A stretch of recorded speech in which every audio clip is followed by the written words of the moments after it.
Welcome to Pigskin Lipstick. I'm your host, Tracy Lynn, and we have a very special guest on the line, Super Bowl champion Michael Oher, number 74, an offensive tackle for the Baltimore Ravens. Welcome, Michael. Hey, thanks for having me on. We're talking about your book, which I thoroughly enjoyed. It's I Beat the Odds, From Homelessness to the Blind Side and Beyond. And I'm going to do a quick quote out of here. Sean Toohey said one time that one of my strongest gifts was my ability to forget. He was right. I had needed to forget a lot of stuff in order to not get swallowed up by the hurt and sadness, but I had finally decided that the time was right for me to start remembering. So with that, normally the book comes out first and then the movie. So why was it so important to get your book out after the Blind Side movie?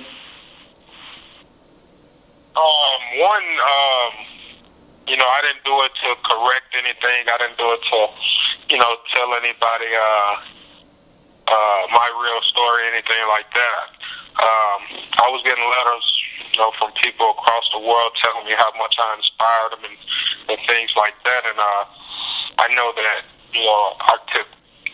so many people look up to me. And, I knew it was important to, get, some of my earlier years, and most importantly, let people know that, I always had a strong will deep down inside to succeed no matter what, even, years before, growing up as a kid. So just be something positive and let people know that, when people look at me, they look at me and say, if he can do it, I can do it. And that's really the message I wanted to send.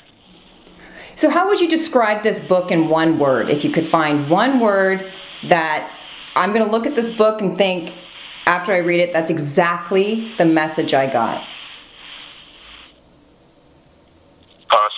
One word, motivation. Motivation. Now, the other thing... Self-motivation is inspirational, inspired, all kind of things. When we think of the movie and we look at all the characters' personalities, do you feel that they were bang on to the real people in your life? They hit some things a little bit, but most importantly, a message got out there that if you want to do something, you can do it through hard work and dedication. And, with the help of others, I was able to, make it in life. Mm-hmm.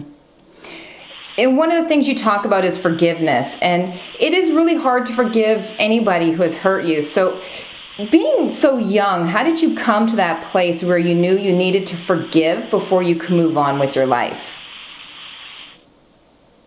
Well, I couldn't, continue to be angry at, the world, because of the situation that I was in. I knew I needed help from others to succeed in life. I wasn't going to be able to do it on my own. And I finally figured that out and wanted to receive help from others.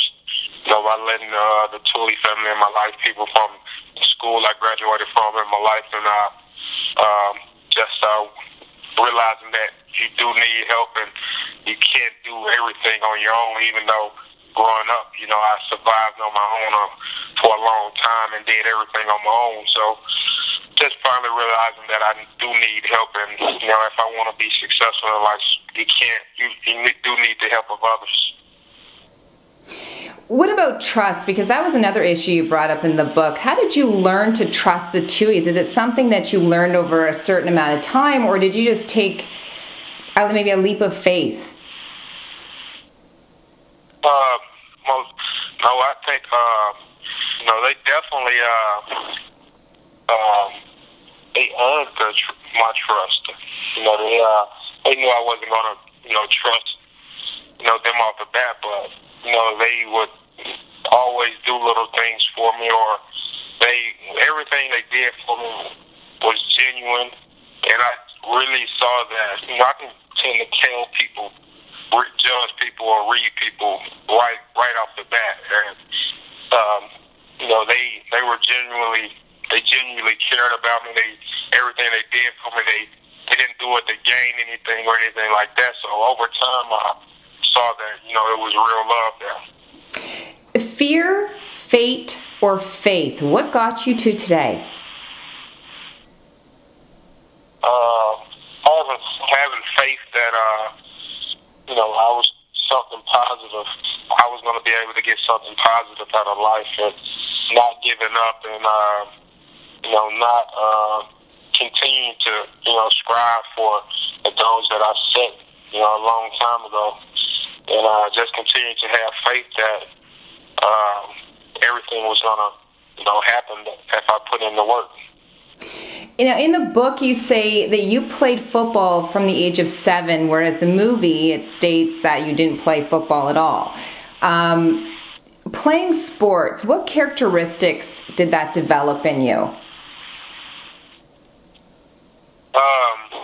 Playing sports, you know, especially football, it helps you, you know, it gives you discipline, because you need, you have to learn to work well with others. You have to focus mentally and physically, and it just football also teaches you.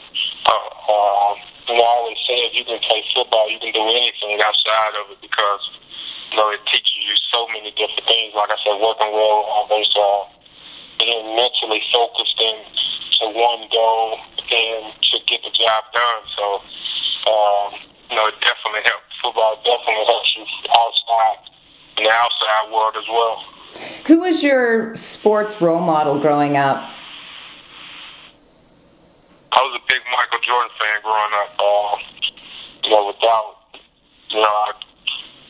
way back in 1993, watching him playing in the NBA Finals as a 7-year-old, and watching him, I think, you know, if I hadn't ever seen that game, you know, I don't know if I would be here right now. So growing up, you were probably saying, I want to be like Michael. And now there's kids today. I have a 10-year-old son who plays football, and his team, the Hamilton Lions, great talented kids. And they're looking up to you and they're saying, I want to be Michael. So what's your advice to kids today? My advice to kids today is, you know, no matter how hard you think something is, or, you know, how tough of a road you think it is, you can get anything done if you put your mind to it. You know, I always thought it was hard to, you know, I always thought it was, you know, impossible just to, you know, be something in life, because, you know, I grew up around, nobody went to work, nobody graduated high school, nobody went to school. I got up on my own, you know, in elementary school, and I went to school on my own. Nobody ever forced me to go to school. You know, I wanted to do it on my own. You know, and whatever you want to do, you know, you can get it done. And it doesn't have to be in the NFL or NBA or being a professional athlete. You can do anything you want to do. If I wasn't in the NFL, I would be doing something positive, you know, with my life, and not getting caught up in that cycle of dropping out of school, getting involved in the gangs and the drugs and the violence and things like that. So whatever you want to do, you can get it done. The only person that's holding you back is yourself, because there's so many people out here that want to help and want to see you succeed. So if you want to get it done, it is possible. And let's talk about Football Sunday. Obviously, football and food goes hand in hand. It's the perfect relationship. What is your family Tui dinner or your family meal that your family makes? Do what now? What's your favorite meal? Like, we talk about Football Sunday and we talk about food, because each sport has their food that it's associated with. Your family, like, what is it that you love to come home to and you know that your mom's going to make for you? Well, after the game, if we have a home game, my favorite place to go to is probably Ruth Chris. because I love the sweet potato casserole at Ruth Chris. So that's my favorite spot to go to, and I love the sweet potato casserole. Nice. Okay, so your book, I Beat the Odds, and the movie The Blind Side. What would the name of the next book be? Because your happy ending is far from being over.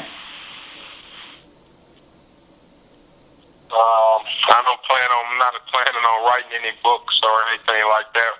Any more books or anything like that right now. But what would you really describe it? Football. What would you, not even a book, but what would be the title of this next stage that you're going into in your life? I have no idea. I try to take things one day at a time, really. So the future is not here yet, and worried about the day. So really not worried. I try not to focus on the, Well, like I said, your happy ending is far from being over. If someone is dealing with hopelessness, who knows? I'll have to, I have to sit down and think about that. I don't really know yet. But like you said, it's far from over, and who knows? There's plenty more great times to come. Let's talk about something else in the book. You talked about feeling hopelessness. So if someone is dealing with hopelessness, and your book's very inspiring, what's your advice to them? How would you inspire that person? Just basically, like I said earlier, I was faced with, adversity from the time that, I was a baby, and I can remember back.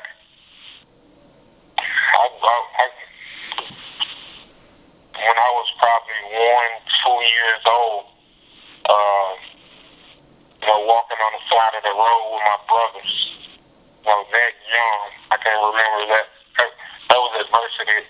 That young, I don't know where we was going or anything like that, but we were on the highway. I do know that, and I remember that. And that's adversity. I faced that all my life. I could have given up from the time I was 5-6 years old, being